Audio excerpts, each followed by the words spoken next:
Bismillahirrahmanirrahim. Assalamualaikum warahmatullahi wabarakatuh. Alhamdulillahirabbil alamin. Nahmaduhu wa nasta'inuhu wa nastaghfiruh wa na'udzu billahi min syururi anfusina wa min sayyiati a'malina may yahdihillahu fala mudhillalah wa may yudlil fala hadiyalah. Asyhadu an la ilaha illallah wahdahu la syarikalah wa asyhadu anna Muhammadan abduhu wa rasuluh la nabiyya ba'dah. Segala puji hanya milik Allah Subhanahu wa taala. Salawat serta salam senantiasa tercurah kepada Nabi kita Muhammad sallallahu alaihi wasallam. Alhamdulillahirabbil alamin, teman-teman semuanya. Hari ini Allah masih mempertemukan kita di bulan penuh keberkahan ini, dan juga dengan kondisi kita yang seperti ini, maksudnya di tengah wabah corona. Semoga tidak mengurangi kekhusyuan kita, rasa semangat kita untuk berlomba-lomba mendapatkan keberkahan dari Allah di bulan yang penuh keberkahan ini. Namun kita semuanya harus senantiasa menjaga interaksi kita, terutama ketika di tempat keramaian, karena kita harus mengikuti instruksi pemerintah demi kebaikan dan keselamatan kita semuanya. Nah, teman-teman semuanya, di antara amalan-amalan yang paling utama di bulan suci Ramadan, selain membaca Al-Quran, adalah memperbanyak istighfar. Astaghfirullahaladzim. Atau misalkan Sayyidul Istighfar, Allahumma anta rabbi la ilaha illa anta, dan seterusnya. Nah, kenapa kita harus memperbanyak zikir istighfar kepada Allah Subhanahu wa taala? Karena dari keutamaan bulan Ramadan itu sendiri, bahwa di 10 hari kedua Allah menurunkan maghfirah. Apa itu maghfirah? Yaitu ampunan dari Allah Subhanahu wa taala. Maka zikir istighfar menjadi suatu amalan yang utama di bulan Ramadan ini. Meskipun kita baru di 10 hari pertama, yaitu di bulan rahmah, di bulan kasih sayang Allah, maka tidak ada salahnya kita memperbanyak zikir istighfar, terutama dari sekarang.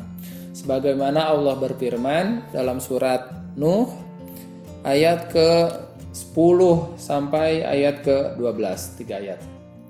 A'udzu billahi minasyaitonir rajim. Bismillahirrahmanirrahim. Faqultu astaghfiru rabbakum innahu kana ghaffara. Mohonlah ampunan kepada Tuhanmu, yaitu Allah Subhanahu wa taala, sungguh Allah Maha Pengampun. Yursilis sama alaikum midrara. Niscaya Allah akan menurunkan hujan yang lebat dari langit kepadamu. Nah, hujan sebagaimana yang kita tahu bahwa itu adalah rahmat kasih sayang Allah kepada kita semuanya, karena dengannya tanaman bisa tumbuh subur, sungai-sungai penuh dengan air, danau-danau, perairan pesawahan, dan yang lainnya. Dan itu menjadi salah satu modal rezeki bagi para petani, bagi para industri-industri rumah makan dan yang lain sebagainya. Dan tidak hanya sampai di situ, Allah melanjutkannya di ayat ke-12. Wa yumdidku bi amwalin, dan Allah akan memperbanyak harta.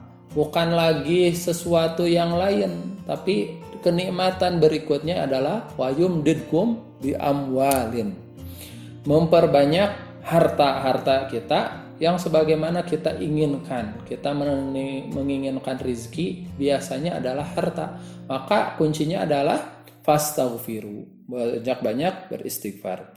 Tidak hanya bi amwalin, tidak hanya dengan harta, Allah juga akan menambahkannya dengan wabanina, dan juga anak-anak.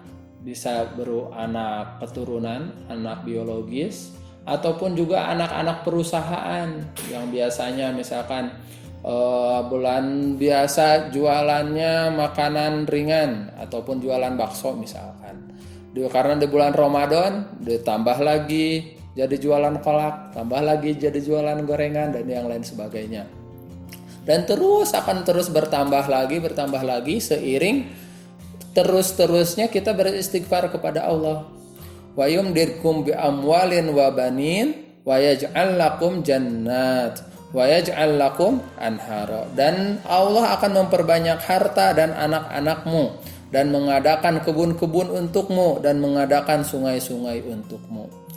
Nah, jadi kunci dari kenikmatan-kenikmatan rizki yang senantiasa kita inginkan hadir dalam kehidupan kita, hadir dalam diri kita. Salah satunya itu adalah yang pertama dan yang utama adalah meminta ampun kepada Allah Subhanahu wa taala. Faqul tastaghfiru rabbakum innahu kana ghaffara, karena sesungguhnya Allah Maha pemberi ampunan. Itu saja teman-teman semuanya. Sekian. Assalamualaikum warahmatullahi wabarakatuh.